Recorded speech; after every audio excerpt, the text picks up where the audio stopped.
Hello everyone, welcome to Commerce School. How are you all? I hope you are very fine. Myself Khushboo Gupta welcoming you back to the economics lecture. तो हम पढ़ रहे हैं हमारा third A chapter जिसका नाम है economic demand analysis, right. तो अभी तक हम डिमांड का सारा पढ़ चुके हैं, demand, individual demand, market demand और रीजंस क्या है कि कोई डिमांड कर नीचे की तरफ मूव करता है, हमेशा डाउनवर्ड स्लोपिंग होता है, वो भी हम पढ़ चुके हैं। तो आज हम पढ़ेंगे types of demand. Types of demand बहुत इंपॉर्टेंट कंसेप्ट है, ठीक है। सबको अलग अलग टाइप की डिमांड के बारे में पता होना चाहिए। आपको ऑब्जेक्टिव में भी आ सकता है ये क्वेश्चन, ठीक है। So let's start. और चैनल को सब्सक्राइब करने के पहले चैनल को क्या करना, चैनल वीडियो को स्टार्ट करने के पहले चैनल को सब्सक्राइब करना है, okay. So let's start today's lecture. क्या है types of demand. Types of demand के बारे में हम पढ़ रहे हैं। टाइप्स ऑफ डिमांड कितने टाइप की होती है? 5 टाइप की डिमांड होती है। देखो, एक होती है डायरेक्ट डिमांड, एक होती है इनडायरेक्ट डिमांड, एक होती है कॉम्प्लीमेंट्री और द जॉइंट डिमांड, एक होती है कंपोजिट डिमांड, एक होती है कॉम्पिटिटिव डिमांड, ठीक है। तो 5 टाइप की डिमांड होती है। सबका हम एक्सप्लेनेशन देखेंगे, क्या सबका मतलब क्या है, ठीक है। स्टार्ट करते हैं फर्स्ट पॉइंट से, फर्स्ट डिमांड से। फर्स्ट टाइप की डिमांड क्या होती है? Direct demand. अब डायरेक्ट डिमांड किसे बोलते हैं? देखो, ऐसे डिमांड कर रहे हो जिससे आपकी डायरेक्टली वांट सेटिस्फाई हो जाएगी, उसे बोला जाता है डायरेक्ट डिमांड। आपने एक चिप्स का पैकेट खरीदा, आपने वो खा लिया, आपकी डिमांड क्या हो गई? पूरी हो गई, है ना। तो क्या है? It is the demand by a consumer for the goods which satisfies their want directly. मतलब ऐसी गुड्स की डिमांड कर रहे हैं हम जो क्या है? कंज्यूमर गुड्स है। डायरेक्ट में हम कौन से गुड्स की डिमांड करते हैं? कंज्यूमर गुड्स की डिमांड करते हैं। कंज्यूमर गुड्स मीन्स क्या? जिन्हें आप डायरेक्टली कंज्यूम कर सकते हो, ओके। डायरेक्टली कंज्यूम कर सकते हो और अपनी वांट को क्या कर सकते हो? सेटिस्फाई कर सकते हो। तो इसे बोला जाता है direct demand. It is the demand bye there consumer for the goods which is satisfy their wants directly. हम ऐसे गुड्स की डिमांड कर रहे हैं जो किसी भी कस्टमर की वांट को डायरेक्टली सेटिस्फाई करते हैं। They serve the direct consumption need of the consumer. यहाँ पर कंज्यूमर डायरेक्टली कंज्यूम कर रहा है वो चीज़ को, हाँ। Thus it is the demand for the consumer goods. तो हम ये बोल सकते हैं कि ये डिमांड जो है वो कंज्यूमर गुड्स के लिए है। जैसे demand for the cloth, sugar, chips, chocolates etcetera. ये सब कैसी डिमांड है? डायरेक्ट डिमांड, जिसमें हम कौन से गुड्स की डिमांड कर रहे हैं? कंज्यूमर गुड्स की डिमांड कर रहे हैं जो हमारी वांट को डायरेक्टली सेटिस्फाई कर सकते हैं, ठीक है ना। अभी सेकंड डिमांड है हमारी इनडायरेक्ट डिमांड। इनडायरेक्ट डिमांड किसे बोलते हैं? Indirect demand is also known as the derived demand. Indirect demand को डिराइव्ड डिमांड भी बोला जाता है।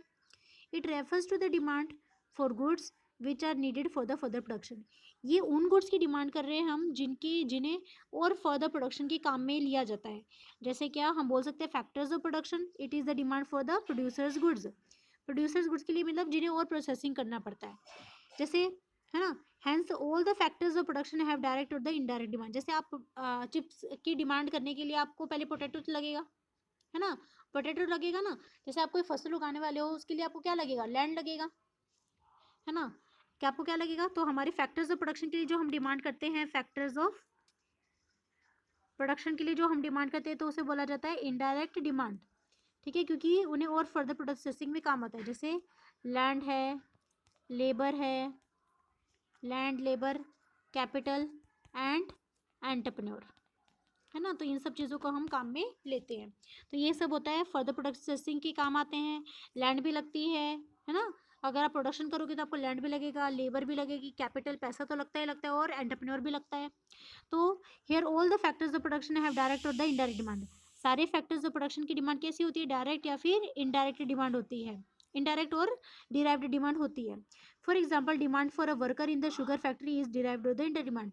अब शुगर फैक्ट्री में कोई भी फैक्ट्री है, उसमें लेबर की अगर ज़रूरत है तो वो कैसी डिमांड है? इनडायरेक्ट डिमांड है।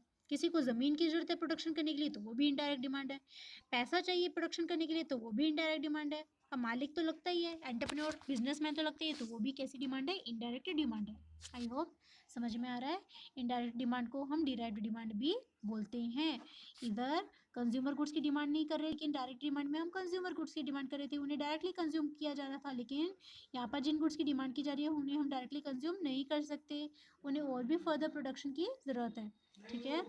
थर्ड पॉइंट में क्या है? कॉम्प्लीमेंट्री गुड्स या फिर जॉइंट डिमांड। ऐसे गुड्स की डिमांड जिन्हें हम जॉइंटली करते हैं। जैसे अगर आपने पेन खरीदा तो आपको इंक भी खरीदनी पड़ेगी, है ना। पेन और इंक किसका एग्जाम्पल है? कॉम्प्लीमेंट्री गुड्स का एग्जाम्पल है।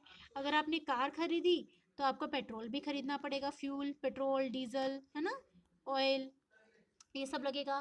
तो ये सब किसके एग्जाम्पल? ये दोनों जो मैंने एग्जाम्पल बताए वो किसके एग्जाम्पल हैं? वो है कॉम्प्लीमेंट्री गुड्स के कॉम्प्लीमेंट्री गुड्स के एग्जाम्पल है। अगर आपने पेन लिया तो आपको इंक भी लेनी पड़ेगी, कार लिया तो पेट्रोल तो खरीदना ही पड़ेगा, है ना। तो ये सब कैसे डिमांड्स है, कॉम्प्लीमेंट्री गुड्स की डिमांड है, मतलब जिन्हें हम साथ में डिमांड करते हैं, अलग अलग डिमांड नहीं करते।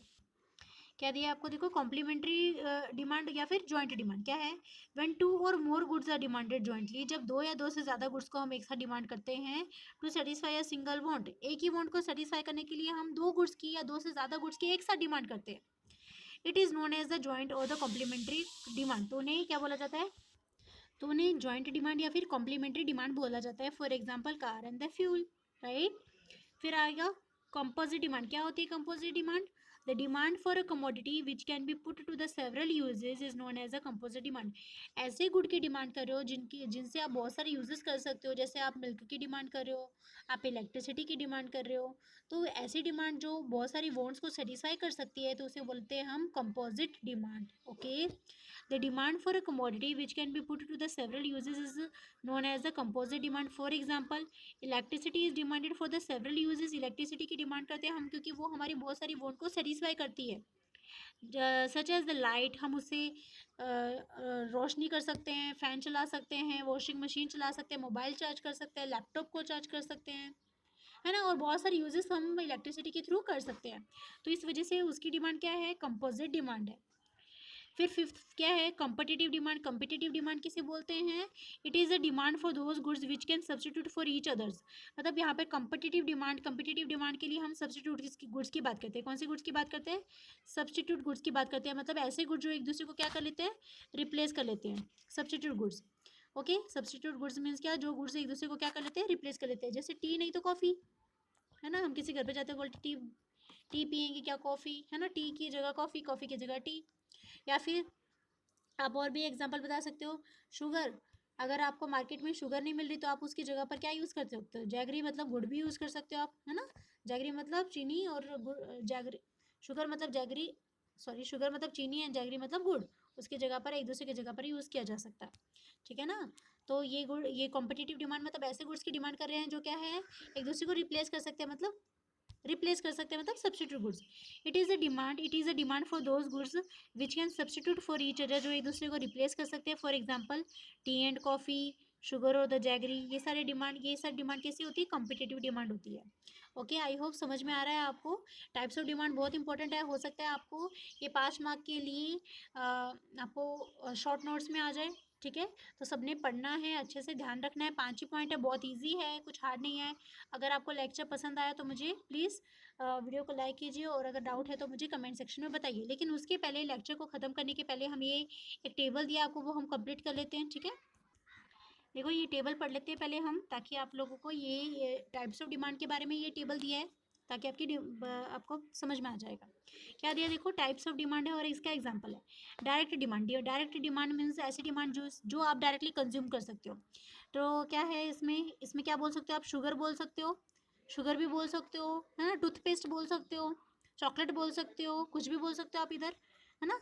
इधर 2 एग्जांपल लिख सकते हो आप, शुगर, शुगर लिख सकते हैं, और क्या बोल देंगे हम इसे, इधर सॉल्ट भी बोल सकते हैं, जो जिसका आप डायरेक्टली कंज्यूम करते हो, यूज़ करते हो, है ना।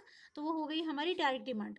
उसके बाद कैसी, कौन सी, इधर क्या आएगा, इधर आएगा workers in the cotton textile industry. देखो worker, land, labour, capital and entrepreneur की अगर बात आ जाए तो आप समझ लेना वो इनडायरेक्ट डिमांड है। तो इधर क्या आएगा हमारा, इधर आएगा हमारी इनडायरेक्ट डिमांड। इस ब्लैंक में आप क्या फिल करेंगे, इनडायरेक्ट डिमांड। ओके, जो फैक्टर्स ऑफ प्रोडक्शन की जब हम डिमांड करते हैं ना, लैंड, लेबर, कैपिटल या एंटरप्रेन्योर, तो उसे बोलते हैं हम इनडायरेक्ट डिमांड। ओके, उसके बाद करेंगे हम बात जॉइंट डिमांड की। जॉइंट डिमांड में क्या दिया आपको, for preparing coffee, coffee prepare करने के लिए आप किन किन चीज़ों की डिमांड करते हो, कॉफ़ी पाउडर चाहिए आपको, है ना। कॉफ़ी पाउडर के साथ में आपको क्या चाहिए, शुगर चाहिए, और क्या क्या चाहिए, मिल्क चाहिए, है ना, और क्या चाहिए, और क्या चाहिए, और गैस सिलेंडर चाहिए ना, है ना। तो गैस चाहिए, एलपीजी गैस चाहिए हमें, है ना, ताकि हम बना सकें, राइट। तो ये सारी चीज़ों की रिक्वायरमेंट है। तो इन सारी चीज़ों की को जब हम एक साथ डिमांड करते हैं उसे बोला जाता है जॉइंट डिमांड। ओके, यहाँ पर कॉफ़ी एग्जांपल दिया है, टी का भी एग्जांपल लिया जा सकता है, ठीक है। उसके बाद क्या है, CNG and petrol, pen and pencil. देखो जो एक दूसरे को रिप्लेस कर लेते हैं तो उसे बोलते हैं हम सब्स्टिट्यूट गुड्स, है ना। सब्स्टिट्यूट गुड्स किसे बोलते हैं, जो एक दूसरे को क्या कर लेते हैं, रिप्लेस क्या कर लेते हैं, तो इन्हें क्या बोला जाता है। जब हम सब्स्टिट्यूट गुड्स की डिमांड की बात करते हैं तो ये देखो पांचवा पॉइंट क्या है, कंपिटिटिव डिमांड, है ना। जब सब्स्टिट्यूट गुड्स की हम बात करते हैं तो इधर ब्लैंक में क्या आएगा, इधर आएगा ब्लैंक में composite demand, sorry competitive demand, not composite, competitive demand आएगा इधर, ठीक है। कंपिटिटिव डिमांड मतलब जब हम सब्स्टिट्यूट गुड्स की डिमांड करते हैं, मतलब जो गुड्स एक दूसरे को रिप्लेस कर लेते हैं। सीएनजी की जगह हम पेट्रोल भी यूज़ कर सकते हैं, पेन की जगह हम पेंसिल भी यूज़ कर सकते हैं। जो एक दूसरे को रिप्लेस कर लेते हैं उन्हें बोला जाता है कम्पिटिटिव डिमांड। उन ऐसे गुड्स की डिमांड जो एक दूसरे को रिप्लेस कर सकते हैं तो उन्हें बोला जाता है कम्पिटिटिव डिमांड, ऐसी डिमांड को बोला जाता है कम्पिटिटिव डिमांड। उसके बाद क्या बताया आपको, मिल्क मिल्क मिल्क से क्या क्या बनता है, टी बन सकती है, कर्ड दही बन सकती है, उसको डायरेक्टली भी, आप मिल्क को डायरेक्टली भी कंज्यूम कर सकते हो, डायरेक्टली कंजम्पशन, या फिर आप उससे मिठाई बना सकते हो। तो जब हमारे एक ही चीज़ बहुत सारी वांट को सेटिस्फाई करती है तो उसे बोलते हैं हम कंपोजिट डिमांड। देखो फोर्थ पॉइंट में आपको बताया हुआ है ना। तो इसका आंसर क्या रहेगा, लास्ट पॉइंट का एग्जाम्पल आंसर रहेगा हमारा composite demand, composite demand. Okay, I hope समझ में आ रहा है सबको। ठीक है, आप अपनी ये टेबल फिल कर लो ताकि आपको क्लियर समझ में आ जाए। ठीक है, ओके, आई होप समझ में आया। डाउट हो तो प्लीज़ मुझे कमेंट सेक्शन में बताइए, और पसंद आया लेक्चर तो वीडियो को लाइक कीजिए और अपने फ्रेंड सर्कल में शेयर कीजिए ताकि सब लोगों को स्टडी में हेल्प हो सके। ठीक है, क्योंकि मैं आपका सारा सिलेबस कवर करके दूंगी, सारे सब्जेक्ट्स का कवर करके दूंगी, तो आपको एक ही चैनल के अंदर आपका सारा सिलेबस कवर हो जाएगा। तो चैनल को सब्सक्राइब कीजिए। Okay, thank you so much.